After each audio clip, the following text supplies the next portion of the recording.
오늘 보실 말씀은 출애굽기 20장 17절입니다.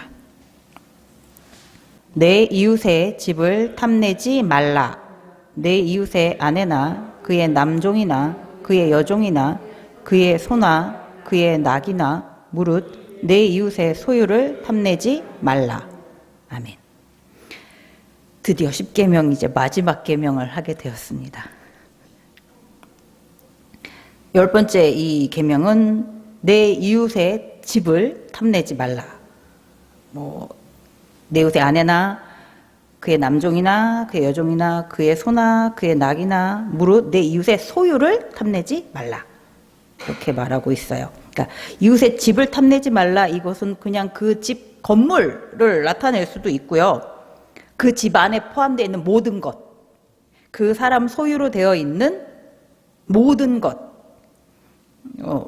부인도 남편이 책임을 져야지 되니까요. 아내를 포함한 그 사람의 그 집 안에서 일하고 있는 남자 종들이나 여자 종들이나 소, 나귀, 양, 염소, 강아지, 고양이, 모든 것들, 금, 은, 토마토 나무 하나라도 그 집 안에 그 사람의 것으로 소유되어 있는 모든 것들, 그것 중 어느 하나라도 탐내지 말라, 욕심내지 말라, 이렇게 말하고 있습니다.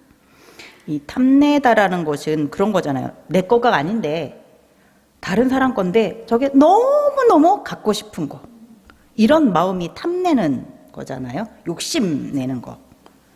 근데 앞에서 봤던 첫 번째 계명에서부터 9번째 계명까지는 이게 이 말씀을 어기면 좀 알 수가 있어요. 티가 나요.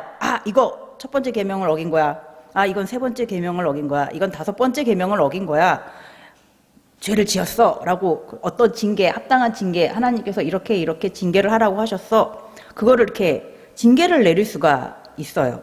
근데 이 10번째 계명은 티가 잘 안 나요. 왜냐면 우리 마음 속에서 일어나는 일이잖아요. 그러니까 제가 어느 집의 것을 탐냈어요.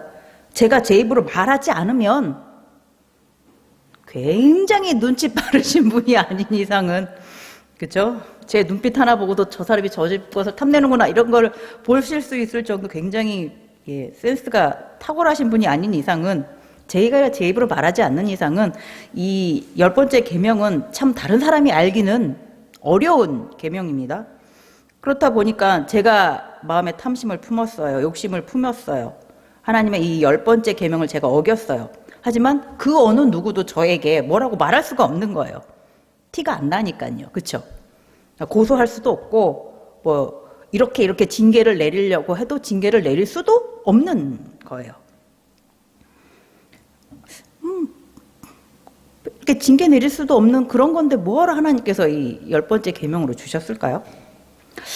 하지만 이 10번째 계명을 어긴 사람은 이 마음속에 계속 탐심을 품고 있고 욕심을 품고 있다면 이 탐심이, 이 욕심이 시간이 지나고 쌓이면 나중엔 드러나게 되어 있어요. 무엇에 탐심을 냈었던 거였던 건지, 어떤 것에 욕심을 냈던 건지를 나중에 이제 실체가 드러나게 되어 있습니다. 그냥 나만 알고 있었던 내 탐심, 내 욕심이죠. 나하고 하나님은 알고 계셨겠죠, 당연히. 다른 사람은 몰라도 이 탐심이, 이 욕심이 이제 익숙해지면 아무도 눈치 못 채겠지 하면서 계속 내가 탐심을 품고 있고 욕심을 품고 있으면 딱 한 번만 이러다가 보면 이게 그냥 무뎌질 수가 있어요. 내가 부린 이 탐심이 어제도 그랬고 그저께도 이랬으니까 이건 원래 내 마음이야. 이게 특별히 내가 탐심이라고, 이게 욕심이라고 하나님께서 싫어하시는 것이라고 생각 못하게 될 수도 있어요. 이제 그러다 보면 이게 쌓이고 익숙해져 보고, 내가 탐심에 욕심에 이건 안 좋은 건데 하나님께서 싫어하시는 건데 라는 생각이 무뎌지다 보면 이게 나중에 결국 자연스럽게 짜잔 하고 정체를 드러내게 됩니다.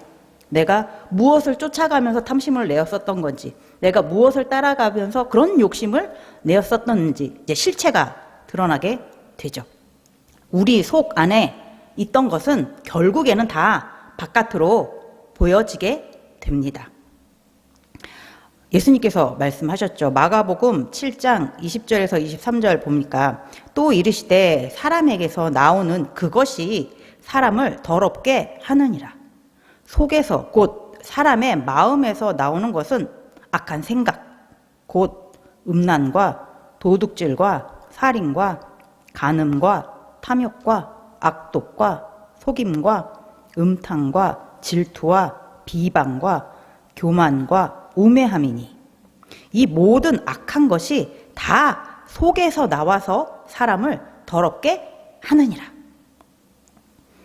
우리 속담에도 콩 심은 데 콩이 나고 팥 심은 데 팥이 난다라는 말이 있듯이 우리 안에 악한 것이 있다면, 우리 안에 더러운 것이 있다면 그것은 겉으로 드러나게 되어 있습니다. 죄 아래 있는 사람이기 때문에 그 죄는 드러나게 되어 있습니다. 오늘 말씀에 내 이웃의 집을 탐내지 말라. 그 중에도 내 이웃의 아내나 그의 남종이나 여종이나 소, 나귀, 그 이웃의 소유를 탐내지 말라 되어 있는데 그 중에 이웃의 아내를 탐낸 사람이 있어요.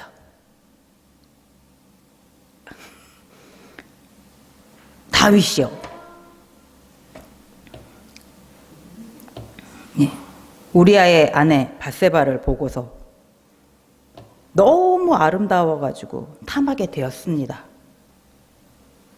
다윗은 아내도 여러 명이 있었어요. 그리고 왕이니까 새롭게 멋있게 아내를 맞이할 수도 있어요. 또 그런데 정당하지 않는 방법으로 다른 사람의 부인인 밧세바를 몰래 만나고 간음을 했습니다. 그것 때문에 7번째 계명을 어기기도 했죠. 그리고 자신이 잘못한 걸 아니까, 그렇죠. 다른 사람의 아내를 탐냈으니까 10번째 계명과 7번째 계명을 동시에 어긴 거잖아요. 그걸 감추기 위해서 우리아를 처음엔 안 죽이려고 했는데 결국은 우리아를 죽음의 자리에 가게 했죠. 최전방에 나와가지고 싸웠어요. 그러니까 우리아도 그곳에 가서 싸우고 우리아와 같이 최전방에서 나가서 싸웠던 다른 군사들도 같이 다 죽게 되었습니다. 다윗이 한 그 탐심 때문에, 그 욕심 때문에 여러 명이 희생이 되었어요. 그리고 결국 그 간음으로 잉태된 그 아기도 잃게 됐죠. 그리고 오늘 말씀에처럼 내 이웃의 집을 탐낸 것 중에 그 소유물, 재산, 땅, 토지를 탐낸 사람도 있습니다. 아하방, 나봇의 포도원을 너무너무 갖고 싶어 했죠.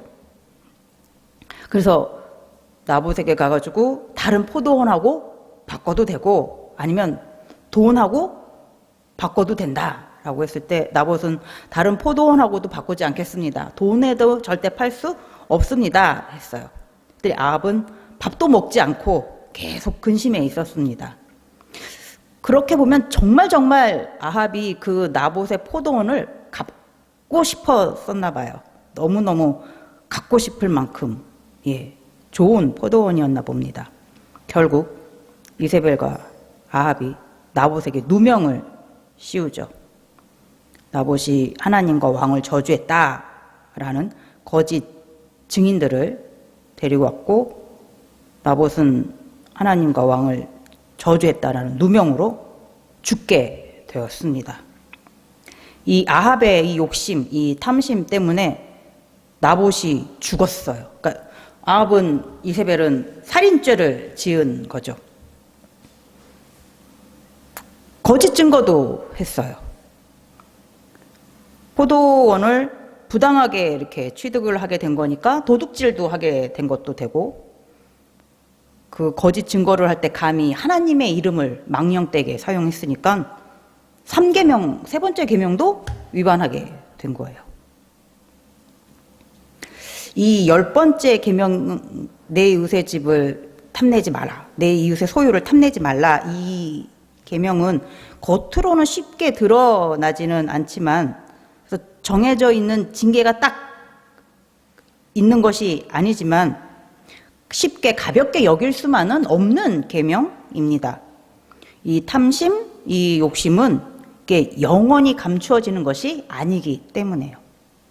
잘 아시는 말씀이죠. 야고보서 1장 15절, 욕심이 잉태한 즉 죄를 낳고 죄가 장성한 즉 사망을 낳느니라. 탐심, 욕심은 결국 죄를 짓게 합니다. 그리고 그 죄의 삭은 사망이죠. 창세기 3장 6절에 여자가 그 나무를 본즉 먹음직도 하고 보암직도 하고 지혜롭게 할 만큼 탐스럽기도 한 나무인지라. 여자가 그 열매를 따먹고 자기와 함께 있는 남편에게도 주매 그도 먹은지라. 하와가 동산 중앙에 있는 나무 열매를 보고 탐스럽게 여겼어요. 이때 이 탐스럽게 여겼다라는 말이 오늘 본문에 있는 탐내지 말라, 이따 이 탐내다하고 같은 말이에요. 그러니까 하와가 동산 중앙에 있는 그 나무 열매를 보고 탐냈다라는 거죠. 탐스럽다라고 본 것은 탐냈다라는 거예요. 먹고 싶다. 그래서 하와가 먼저 먹고, 남편인 아담도 같이 그 동산 중앙에 있는 나무 열매를 먹었습니다. 그 마음의 중심은, 이걸 먹으면 하나님처럼 지혜롭게 될 것 같아. 정말 지혜롭게 할 만큼 탐스러워. 그런 마음으로 그것을 먹었죠. 하나님께서 절대 먹지 말라고 하셨어요. 먹으면 죽는다고 하셨어요. 하나님의 말씀을 어긴 이 죄로 인하여 죄의 삭스로 사망이 들어왔습니다. 그리고 아담과 하와는 이제 수고하는 고통, 그 저주를 받게 되었습니다. 이 욕심, 탐심, 이것은 죄의 시작이에요. 죄의 뿌리입니다. 이 계명이 마지막 계명이라서 좀 비중이 적은 계명이 아닐까라고 느껴질 수도 있지만, 쉽게 생각할 수 없는 게 뭐냐면, 이 10번째 계명을 가볍게 여겨서 그 위에 있는 첫 번째에서부터 9번째 계명까지도 다 못 지키게 될 수도 있어요. 앞서 봤던 다윗과 아합처럼, 그쵸? 그 탐심, 그 욕심 때문에 살인도 하게 되고, 간음도 하게 되고, 거짓 증거도 하게 되고, 도둑질도 하게 되고, 다른 계명까지 다 어기게 될 수 있기 때문입니다. 사도 바울도 골로새서 3장 5절에 탐심은 곧 우상 숭배다라고까지 얘기해 줬어요. 하나님과 우리 사이에 다른 것이 이렇게 들어오는 것을 원하지 않으세요. 하나님은 우리가 하나님만을 바라보기를 원하세요. 우리가 하나님 외에 다른 것을 이렇게 바라보는 걸 하나님은 원하지 않으세요. 그게 첫 번째 계명이었죠. 그런데 우리가 하나님 외에 좋아하는 거, 마음속에 갖고 싶은 거, 그것을 같이 이렇게 바라보게 된다면 우리는 하나님만을 바라보는 것이 아니잖아요. 그러면 우리가 마음속에 품었던 욕심내는 거, 그 탐나는 그것, 우리가 지금 하나님과 같이 동시에 바라보는 이것이 뭐 사람이 될 수도 있고, 좋은 대학, 뭐 명예, 돈, 멋있는 자동차, 가방, 보석. 여자들이 그것밖에 생각이 안 나. 나도 여자라고. 저 이거 안 하는데도. 그런 것은 우상 숭배가 되는 거예요. 그래서 그래서 탐심은 곧 우상숭배다라고 사도 바울이 말을 해줬습니다. 그리고 세상 일에 뭐 사람과의 관계라든가 아니면 일을 많이 하게 되면 아무래도 돈도 많이 생기고 하니까요. 좀 더 여유로운 생활, 그런 것들에 욕심이 생기다 보면 이제 안식일을 안 지키게 될 수도 있는 것이고, 그리고 가장 쉽게 알 수 있죠. 탐심, 욕심, 이것 때문에 간음을 하게 되는 거죠. 거짓말도 하게 되는 것이고, 도둑질, 당연히 하게 되는 것이고, 살인까지 하게 되는 것이기 때문입니다.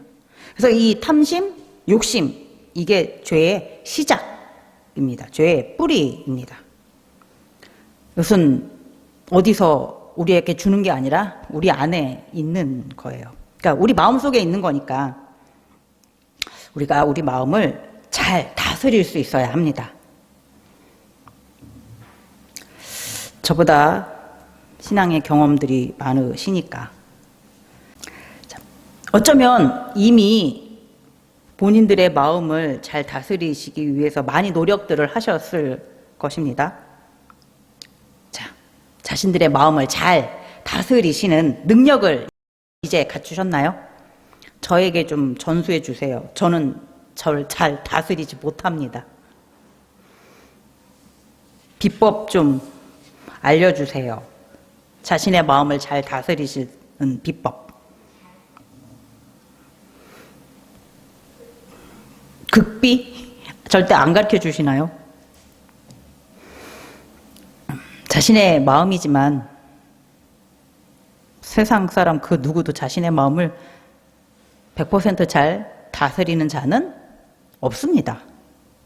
만약에 진짜 모든 사람이 자기 자신의 마음을 잘 컨트롤할 수 있다면, 다스릴 수 있다면 모든 사람들이 오늘은 꼭 이걸 해야지 돼. 그래야지 내가 원하는 대학에 갈 수가 있어. 라고 쫙 해가지고 딱 가겠죠? 정말 자기 자신을 잘 다스릴 수 있다면 사람들이 그런 의지가 있고 그 의지대로 할 수 있는 능력이 진짜 사람에게 있다면, 저에게도 있다면, 저도 사람이니까 제가 다이어트에 실패를 그동안 했을 리가 없습니다. 이 세상 모든 사람들은 절대로 다이어트에 실패하지 않습니다. 이 세상에 모든 날씬한 사람들만 있을 거예요, 아마. 사람이 자신의 마음을 자신이 원하는 대로 정말 좋은 쪽으로만 잘 다스릴 수 있다면 이 세상에 서로 싸우는 사람 아마 없을 거예요. 그래서 전쟁도 없을 겁니다. 근데 이 세상은 어때요? 그렇지 않잖아요. 사람은 자기 마음은 자기 거지만 완벽하게 다스릴 수 없습니다.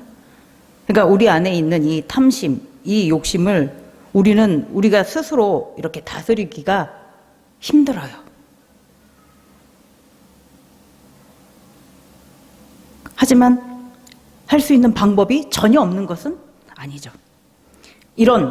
우리 스스로는 우리 마음이지만 우리 안에 있는 탐심, 욕심을 다스릴 수 없는 이런 연약한 이런 우리를 잘 아시고 이해하시고 그러면서도 사랑해 주시는 하나님을 의지하시면 됩니다. 그래서 하나님께서 그동안 나에게 주신 것에 감사하고 만족하는 것입니다. 빌립보서 4장 11절에서 13절에 보면 내가 궁핍함으로 말하는 것이 아니니라 어떠한 형편에든지 나는 자족하기를 배웠노니 나는 비천에 처할 줄도 알고 풍부에 처할 줄도 알아 모든 일 곧 배부름과 배고픔과 풍부와 궁핍에도 처할 줄 아는 일체의 비결을 배웠노라. 내게 능력 주시는 자 안에서 내가 모든 것을 할 수 있느니라. 바울이 자기가 지금 이렇게 하나님의 일을 할 수 있는 것은 하나님 안에 있었기 때문이라고. 하나님을 의지했기 때문이라고. 하나님이 주신 그 모든 상황을, 그 모든 환경을 거기에 만족했기 때문이라고 얘기해 주고 있습니다. 우리는 탐심, 욕심을 우리가 다스리지 못하는 이유는 우리가 만족하지 못하는 거죠. 자족하지 못하는 거죠. 다른 사람의 것을 보고 탐내는 것은 내가 가지고 있는 것보다 저 사람이 가지고 있는 것이 더 좋아 보여서 하나님 나한테는 이걸 주셨는데 왜 저 사람한테는 저걸 주셨지? 저게 더 좋아 보이는데 하나님은 왜 저 사람에게는 더 좋은 걸 주셨지? 하나님 나한테 이만큼 주셨는데 저 사람에게는 저만큼을 주셨지? 이렇게 생각하기 때문이죠. 내 거에 만족을 못하는 거죠. 그리고 그러다 보니까 이웃의 것에 탐심이 생기는 거죠. 욕심이 생기는 거죠. 하지만 우리 하나님께서는 당신의 자녀에게 있어야 할 것이 무엇인지를 정확하게 잘 알고 계십니다. 꼭 필요한 것이 무엇인지를, 이게 언제 필요한 것인지까지 정확하게 알고 계시는 분이세요. 그래서 지금까지 우리에게 채워 주셨습니다. 그리고 앞으로도 채워 주실 것입니다. 그래도 내가 가진 것과 내 이웃이 가진 것이 다른 것이 보일 거예요. 그건 그 사람한테 필요한 거기 때문이에요. 나에게 필요한 건 하나님께서 나에게 주신 것이고, 나와 다른 것이 있지만 그건 그 사람에게 필요한 것이기 때문에 하나님께서 주신 것. 그러니까 탐낼 필요가 없는 거죠. 내 이웃이 나보다 물질이 많고 권력이 많다 하더라도, 내가 저 사람보다 가진 것이 적고 몸이 약하고 그렇다 할지라도 지금까지 나에게 주신 것, 나를 위해서 하나님께서 특별하게 준비해 가지고 주신 것이라는 그런 마음, 나에게 꼭 필요한 것을 하나님께서 꼭 필요할 때 주신 것이라는 그런 마음, 그런 만족함, 그러므로 감사하는 그런 마음이 있어서 앞으로도 하나님께서 또 채워주시겠지? 그래서 기쁜 마음으로 기다릴 수 있습니다. 그러면 욕심, 탐심의 자리가 조금은 줄어들 것입니다. 그리고 로마서 13장 10절에 사랑은 이웃에게 악을 행하지 아니하나니 그러므로 사랑은 율법의 완성이니라 라고 되어 있어요. 이웃을 사랑하시기 바랍니다. 그러면 이웃에게 악을 행하지 않게 됩니다. 이웃의 것을 탐내지 않게 됩니다. 이웃의 집, 이웃의 소유에 탐내지 않게 됩니다. 이웃을 사랑하시기 바랍니다.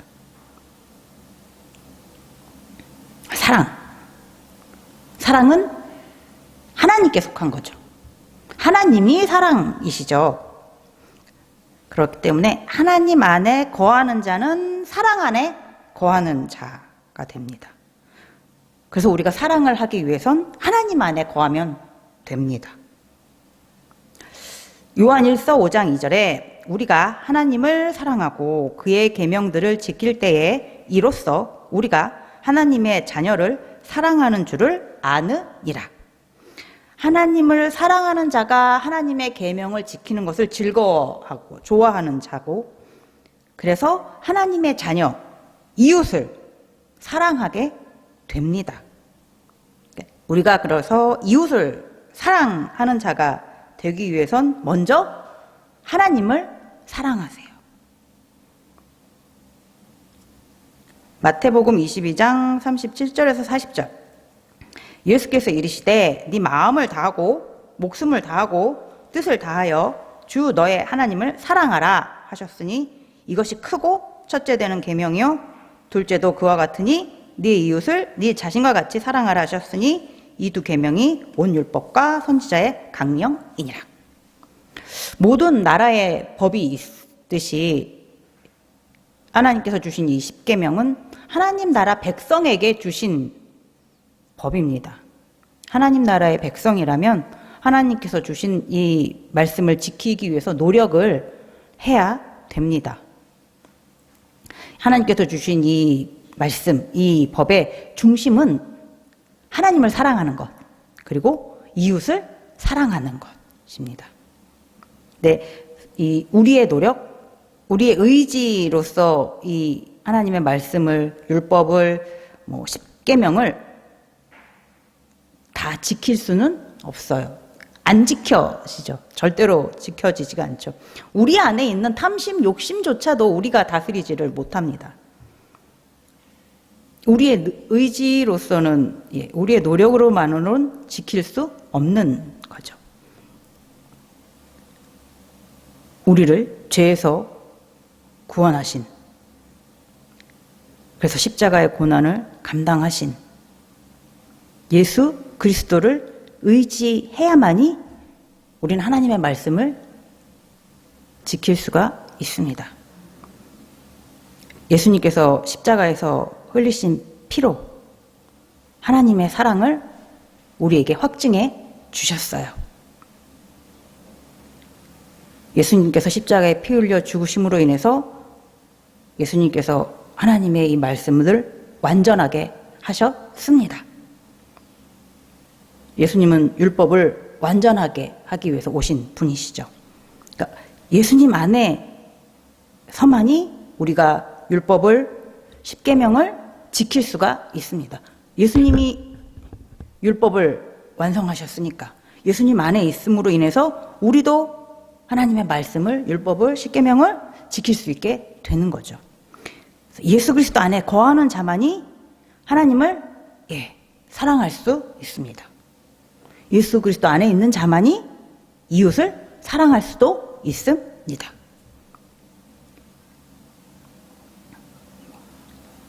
우리 안에 있는 이 탐심, 이 욕심을